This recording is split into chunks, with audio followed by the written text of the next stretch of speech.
Now, joining me on the big interview this week is an award-winning screenwriter, playwright, and now a novelist as well. His new book is called The Executive Game. Pearse Elliott joins us in the studio. How are you, sir? Very good. How are you, Robin? Very well, thank you. So we're just counting up the years have gone by. The last time you were here, you were promoting the movie The Mighty Celt. The Mighty Celt, a long time ago. That was a big success, wasn't it? It was, yes. Gillian Anderson ended up winning the Best International Actress at the Irish Film and Television Awards, and Philip France gave it one of his best mentions, which was Film of the Week, which apparently you can dine out on the rest of your life because he was a real genius, you know. Exactly. Now, in the intro there, it seems weird calling you a novelist now and calling you a debut novelist, because we know you for all your other great stuff that you've written over the years and won awards and stuff for. So is it a different feeling being a novelist now? Well, not at all. Look, it's all about the story, you know, and you know, if it's a screenplay, you tell it in pictures. If it's a play, it's very, you know, it's almost always really dialogue driven. But for this book, I wanted to really try something else, and because I'm an avid reader and I'm a great fan of great writers like Faulkner and McCarthy and all, so I wanted to try and write a novel that was a page turner, but it had literary aspirations, which I think this novel is. You know, it's kind of been likened to the people that were previously trying to sell the novel were comparing it to McCarthy's No Country for Old Men in essence, because it's kind of, you know what I mean, it's a page turner. It's quite violent, and the other thing about it is you have to really bear with the anti-hero who's Satanta O'Neill in this, you know. So he's an Irish smuggler, isn't he? These people go through all these kind of cycles where he's kind of been very young and involved with the Republican movement when he was young, and kind of become very disenchanted with it. And then from that, he's kind of just got into these murkier sort of worlds where he's kind of existed very much on his adrenaline and his cunning. And then he gets pitched into this incredible place, which is Havana. Yeah, so it's all set in Cuba, and obviously you must have visited Cuba. I was in Cuba in '89 for a couple of months to kind of research the novel and to get a real feel for the place, you know, and was amazed by the place. You know, this was, I mean, as you can imagine, Castro was very much omniscient there. You know, he was everywhere. If you walked down the street, he was on the radio and he was on the TV. But there's a great paradox within Cuba, because I mean, they've got one of the best health systems in education, yet the infrastructure is completely crumbling because there's no money to exist. You know, I mean, basically what you had was you'd have doctors and you'd have surgeons working as taxi men because they were getting more money off the tourists than they were working for the government. You know? Yeah, that's what I say. Even if you tip them a small amount, it's like a month's wages to them, really, isn't it? Yeah. So when you were out there, did you see scary stuff? Did you go? Well, no. Over there again, I keep going on about this. The paradox of Cuba is that the only kind of viable economy there is tourism. Yet in all, there was a huge sort of dichotomy between tourists and the indigenous people. I mean, there's a famous story where a Cuban father and son are watching tourists in a 5-star luxury sort of, you know, place where they're staying, and they're talking about what the kid wants to be when he grows up, and the kid says, "I want to be a tourist." Right. Yeah. And you're not allowed to really speak with, because there's people like as any country you go to, there's always a hustler somewhere, and sometimes the hustlers are the, you know what I mean, are the gateways to seeing the real place. So for talk's sake, the real good food in Havana at that particular time was in Casa de Particulars, which is people's private homes. Yeah. Who were fantastic cooks. So you had to go through these illicit sort of like hustlers to kind of get the real Cuba. So I had met a guy and he had talked about, you know, certain things, and it could have been, you know, embellished. It could have been just, you know, somebody spoofing. Yeah. But he had said that there was a game, if you were willing to pay $1,000, that two men would fight with knives, which was just horrifying to me, you know. So that became the essence of what the book is, you know. And did you experience the music and stuff out there? Oh, the music's fantastic, you know. I mean, you open the line off the book, it's like everything's moving. Yeah. The salsa parties, cabarets, it's just music everywhere.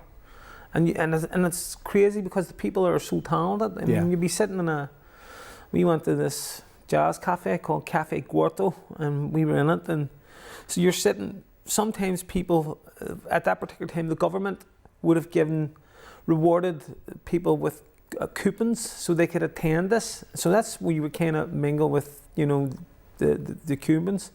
But I remember, there was this incredible jazz band on, and suddenly the wee Cuban family that had won the coupons, they passed their instruments to them, and they were all completely proficient in these incredible instruments, So why is it taking so long for the book to be Well, out now? it went through, at that particular time, I had a lot on personally regarding with the television and film. Novels don't really pay the bills, you know what I mean? So I was kind of immersed in that, making TV and film, but I kind of tried to set out some sort of quota where I was kind of writing about 2,000 or 3,000 words every other day. Right. So I finally got it. So it was finished, it was completed in about 2002. And then I had changed agencies, so I ended up going with Curtis Brown.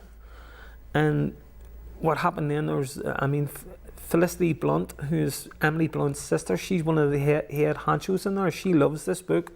So she was trying to sell it, and then what happened then, it was just a matter of misfortune, is that the book market all completely died, you know what I mean, because of, the Amazon and Kindle and whatever, so there was difficulty with it. So the greatness of what's happened is Tina Calder and Excalibur have shown real bravery in taking a punt on this book and putting it out there, So already, it's picking up great reviews. Yeah. And I believe that Larry Lamb is a big fan of it. Well, Larry Lamb optioned it. So Larry Lamb optioned it with the view to turning in the screenplay. Right. To try and, he was working with a guy called Carrie Woods who produced Scream. Yeah. So he was looking for a pet project to kind of get them embarking on a partnership together. So he optioned the book. So he had an option on it as a screenplay. And he loved the book. So is it going to happen? Is it going to be a movie? That's $100 million question, but it's what you want to happen. You know what I mean? In an ideal world, you want it to go on as in words, and then you want it to transfer into cinema. And how much say would you like to have in it? Would you like to be involved in the whole process right through to the finish? It depends on how big the people are involved in it. If it becomes a studio film, with my limited experience of the studios, you're kind of way down the totem pole. You know what I mean? Yeah. So have you got somebody in mind for the lead character? I do think there's a lot of homage paid to Cormac McCarthy, and I think that in essence, because of the man's age and physicality, Brad Pitt would be a great O'Neill now, because he's the right age and the right physicality, Yeah, excellent. But you've heard his Irish accent in other movies. Diabolical. The only time it was good was in Snatch. You couldn't understand him. Exactly. Now I believe as well the Holy Holy Bus is being turned into a movie as well. Well, it's been commissioned. So it's commissioned as a screenplay with Northern Ireland Screen and the British Film Institute. So we've just finished about the second draft and it's been turned in. So look, we have high hopes for it. It was a hugely successful theatre show here, I'd love to see it, again, going into another terrain. So as well as that, there's still plenty happening for you in Theatreland with a show at the Lyric and then one at the Mac as well, aren't you? Yeah. Well, Man on the Moon is a very successful play that I wrote way back in 2013. So it's great that it still has that longevity and it's that life, and I think it's a very important play, and that's why it's got real resonance now, because it kind of deals with the taboo subjects of male suicide. And of course, back then, it was pretty important to deal with it then, but I think even more sadly, more today, it's even more relevant, isn't it? It's happening every other day, and the great thing about Man on the Moon is that people it's a real safety valve, it's where people can actually, they're brought in through art, they're brought through the tragedy, but also be able to laugh and have that humour with it and that humanity, And the latest one, the Sword in the Sand and the Lyric, that's getting great reviews, and people are coming out too, are very, very excited and thrilled. But so it's always great to have new stuff that's kind of find a new home and find a new audience, But this one, the Sword in the Sand, it's really frightening people, isn't it? Well, it's frightening people, and I think what frightens people is reality, and this story of people that are targeting drug dealers and killing drug dealers, so there's no real political hue to it.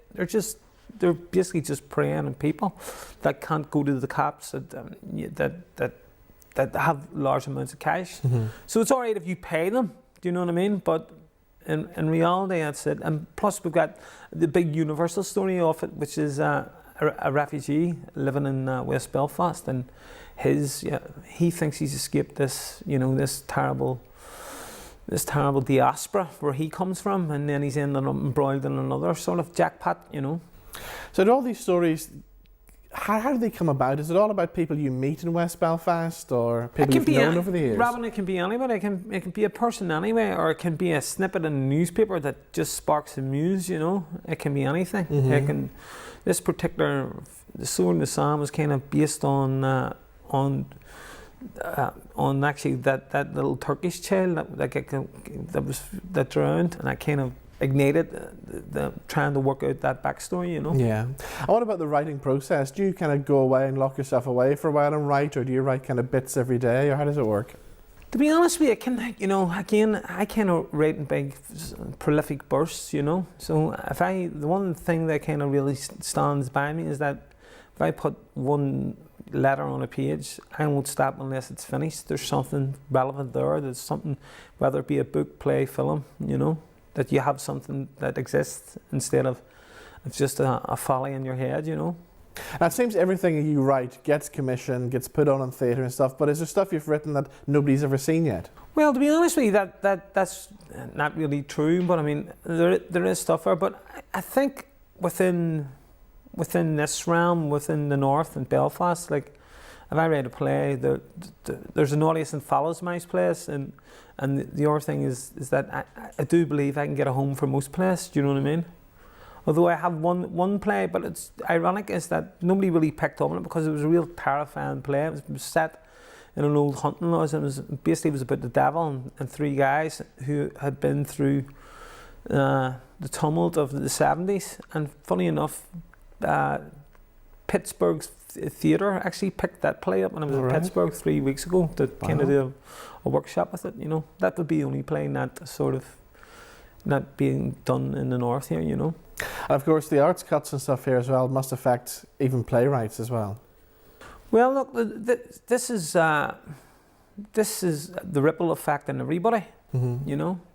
My major sort of gripe with it is, like, if you don't have the arts, it's such a failure on behalf of this government. You know what I mean? Because it's a real selling point. It creates its own industry. It's so important. And we do have so much talent within acting, within playwriting, within directing, and even the likes of Man in the Moon. That went to New York, didn't it? It went all over. It went to New York, went to Jersey, went to London, Scotland. Oh, it's been all over. Yeah, look, listen, there's never been a problem with the talent here. It's just it's trying to make a living being an artist is a real tricky sort of conundrum. Yeah. Was it difficult for you in the beginning to get started and make a living? It's difficult for me for now. Yeah. No, well, look, listen, I don't really find writing difficult. Right. I love writing, but what I find difficult is trying to maintain an existence as this is your sole occupation, Yeah. And even somebody like myself who's been relatively very successful regarding films and TV and all, it's just it's a complete chore trying to get money out of people for anything. So how did it all start for you? Were you one of these kids who was really good at writing during English at school? Or? Yeah, there was a famous story. A schoolmate relayed to me recently. Went, I always knew you'd be a writer, and he said, you got through out of the class when we were about 13 or 14, and they said, give me 1,000 words on the life of a ping pong ball. Right. And I wrote it and sent it, or brought it back in the next day, and the teacher said, you've copied that of somebody, because it was, it was a good story, So he couldn't believe it, So I think it's always there. I think writing's either you're born a writer or you're not. I don't think you can be taught it, And growing up, certainly in the Troubles, you must have been picking up great stories and meeting great characters on a daily basis. Yeah, but I mean, all that there, I remember getting sent away on this absolute banal writing course. There was all these people about the same age as me that were at Oxford and Cambridge, and they were doing MAs and screenwriting and playwriting, and they hadn't got a story to tell because they'd just been born and with a silver spoon. So I mean, that's when I went, do you know something? see that background, see who you are. It's such an important part of that creative process. You know? Do you remember the first play you wrote? What was? The first play I wrote was a play that won the BBC Young Playwrights Prize called The Seduction and Demise of Joseph Lockwood back in 1986. I kind of knew that, you know what I mean, I had the ability to do it because there was about 3,000 people for that competition. Yeah. And I had 2 plays in the first 5. Brilliant. 1 won it. Wow. We got to talk about Pulling Moves as well, because everybody still talks about that show today, and there's still people out there say, why isn't there more of it? Why are we not seeing another series? I don't know. You have the BBC. I have no idea. But I mean, it's a travesty because I get quoted ad nauseum every day about Pulling Moves, and you know, it's actually found another audience through YouTube and all this. You know, I you know, to be honest with you, they can say what, you know, it's something I'm immensely proud of and something that really has, you know, it wouldn't be that hard to resurrect. You know what I mean? Even more so with the things that's going on in today's society now, you know. Exactly, and of course that's where we saw your relationship with Kieran Nolan really start, wasn't it? Pulling Moves. How did you meet Kieran? How did it all come about? Kieran came in and auditioned for the part of Shay O'Prey, and kind of just, he was remarkable. He was very young and he was just absolutely, you know, he was fearless in it, you know, and that's what got him the part, you know. Yeah. What's next for you? Is there any more books in the pipeline for us? I have another book that, if this does well, I mean, it would make sense kind of to go with it. It's called Bondage Country, and it's kind of based, it's an interesting sort of concept. It'd be very like Elmore Leonard sort of stuff that kind of, when I wrote a horror film called Shrooms, and I mean, it was a complete, you could write a film about what happened in the background there, you know, but so it's kind of based on all these American like superstar brats coming to working on a horror film in Ireland and what antics they get up to. So it's very funny, and then they end up in Hollywood. The juxtaposition between Hollywood and South Armagh is the real selling point, you know. And that, so they're actually calling. So what happens is that when they kind of flip it, Hollywood is the real Bondage Country. You know what I mean? Yes. Yeah. So that's what the whole sort of ploy is with it, you know. And you're a big fan of the horror genre? Not so much, you know, I'm a fan of film, so, and it's whatever the idea is for the film, you know. You know, Holy Holy Bus will be very much in the terrain of, if it gets realised, like Mamma Mia or Little Miss Sunshine, you know, that kind of subversive element to it. But it's also trying to tap into a market that's very, very lucrative and happening, which is what they call the grey pound, you know. Yes, yeah. You know. So Pearse, there'll be a lot of young writers out there watching this who maybe be struggling on their first play or their first book at the minute.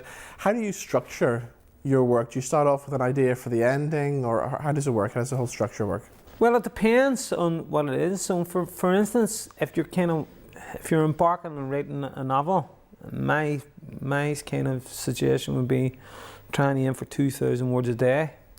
So effectively in 4 to 6 weeks you'll have a fully formed novel. The people that are kind of behind, I mean, the literary agents always want a novel that's at the very least 80,000 words. Right. So you have to be working along that basis. And out of those 2,000 words, there's kind of like an unwritten sort of rule where there's maybe 500 of them that are of no use to you, you know what I mean? So it's a self-editing process, you know.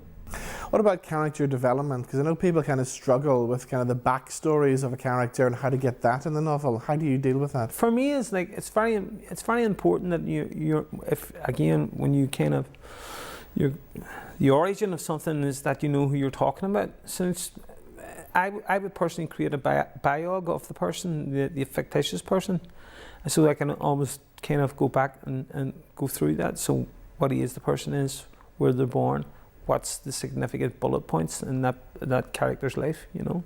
What's the main piece of advice you'd give to any young writer or playwright starting off today?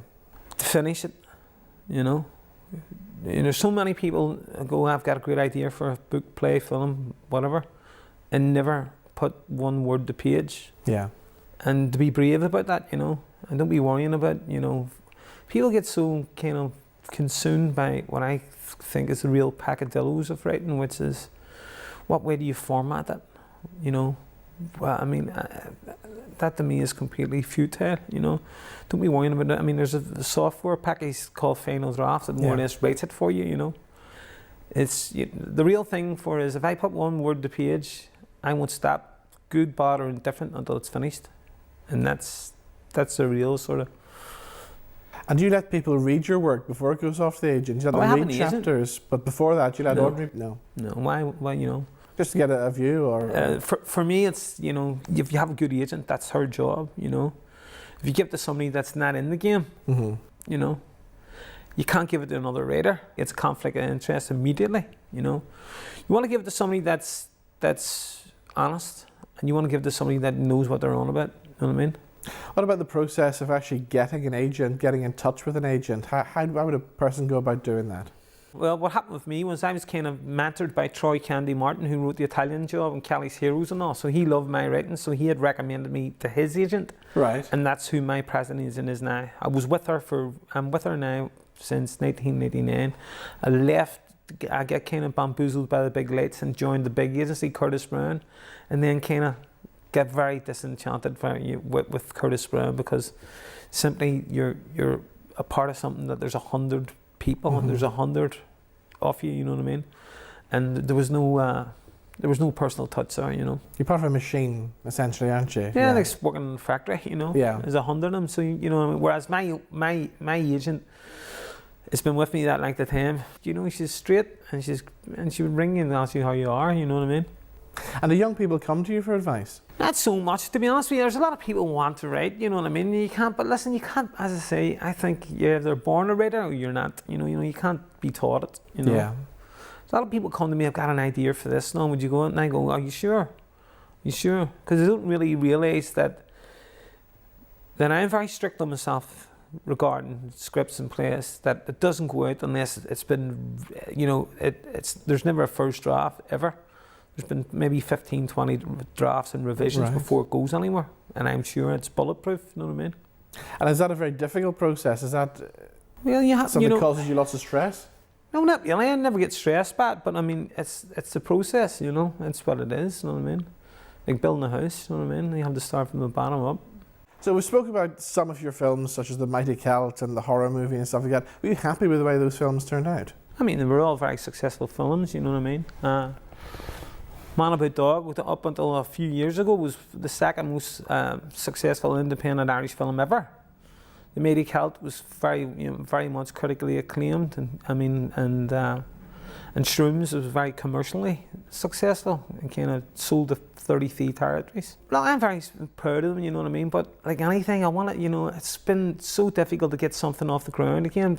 So I'm really champing at the bit to get another film on the go, you know. Is the film industry here good to work with? I mean, Northern Ireland Screen are very supportive of the indigenous writers, but the simple fact of the matter is, like, you know, you've got these big, these big, huge sort of productions like Game of Thrones, and it kind of swallows up most of most of the cash and most of the kind of the glory. But you know, it's very important that we get our stories out there, that we articulate and get and cinematically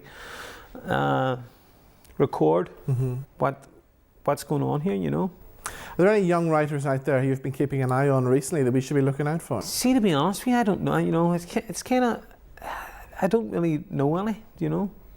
There's nobody I really, I mean, my kind of, I don't really socialise with people that are in the game, you know what I mean? Yes, yeah. Any more plans for plays in the future? I've got 2 plays on the go now, another 2 plays that are sitting ready to go. So one's called Gold Tier Sky, which is, I'd really love to find a home for it. I think it's it's kind of the end of the war play, you know, for here, where you have an ex-IRA man and an ex-RUC man, both down with cancer in a hospice, you know? Yeah. And then what happens is that they kind of bond through that, you know, they kind of get through their differences.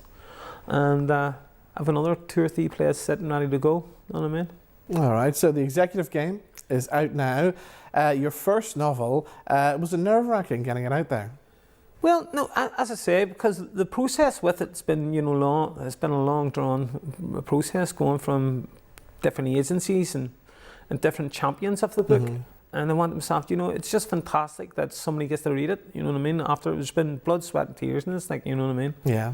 I mean, and over that length of time, so it's fantastic that it actually breathes now. It is something that, you know, somebody can actually talk about it, and somebody can actually, you know, they can have that conversation about whether they like it or don't, or how enthralled or not, how unenthralled they were with it, you know. Yes, yeah. So it breathes is the main thing, you know.